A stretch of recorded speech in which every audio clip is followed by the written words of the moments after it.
Bentornati nel mio canale. Consigli di viaggio o soprattutto consigli di che attrezzatura portare quando si è in mobilità.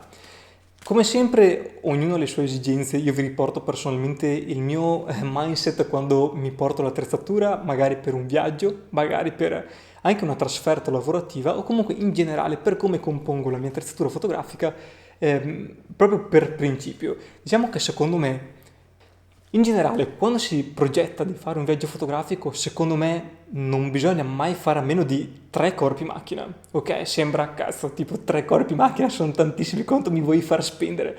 Un momento, adesso ci arriviamo. Secondo me servono 3 tipologie di camera ben diverse tra di loro perché hanno 3 utilità completamente diverse.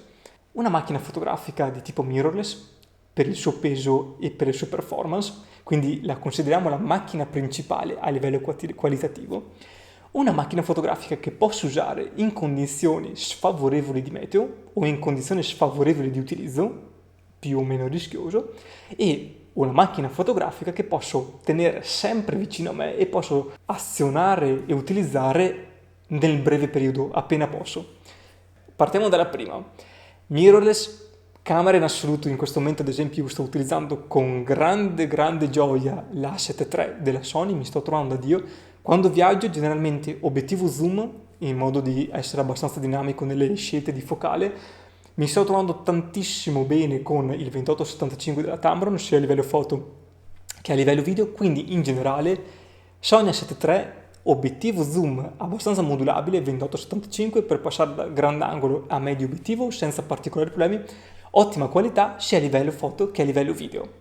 Ma chiaramente c'è un ma, essendo un'attrezzatura molto costosa, voluminosa e anche abbastanza appariscente, nonostante comunque rispetto a una Canon 1DX sicuramente è più piccola, ho la seconda corpo-macchina, ossia quando inizia a piovere, quando ci sono dei problemi anche della parte di utilizzo, quindi ad esempio sono in situazioni anguste dove il rischio di rompere la lente è molto frequente, o ad esempio di urti accidentali, o c'è tanto vento magari, quindi c'è della sabbia che non mi piace, che potrebbe dar fastidio a tutta la circuiteria elettrica.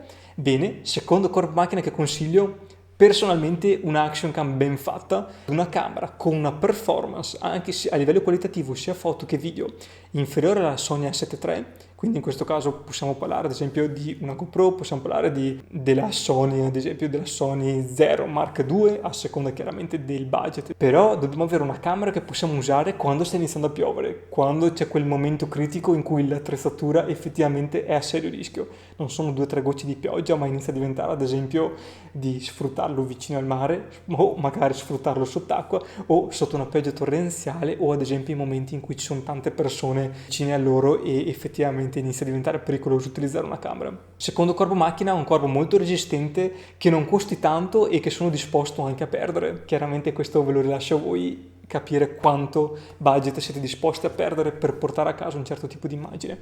Terzo corpo macchina, un corpo macchina che posso avere sempre con me e utilizzare appena posso.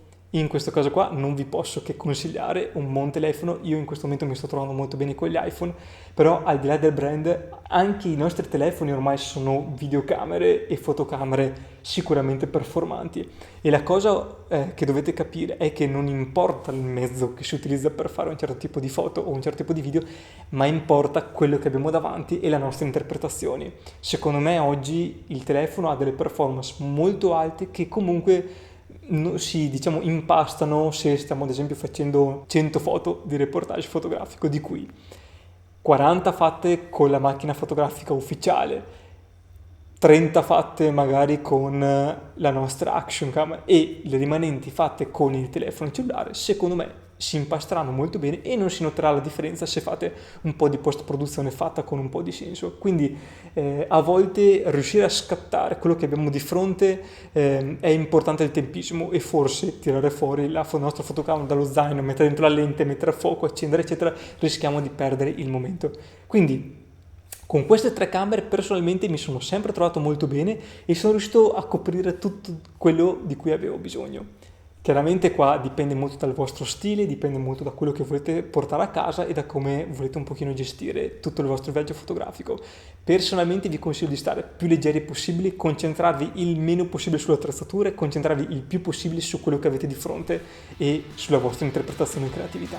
Spero che questo video ti sia stato utile, chiaramente se hai bisogno lasciami un commento qui sotto e ci vediamo al prossimo video.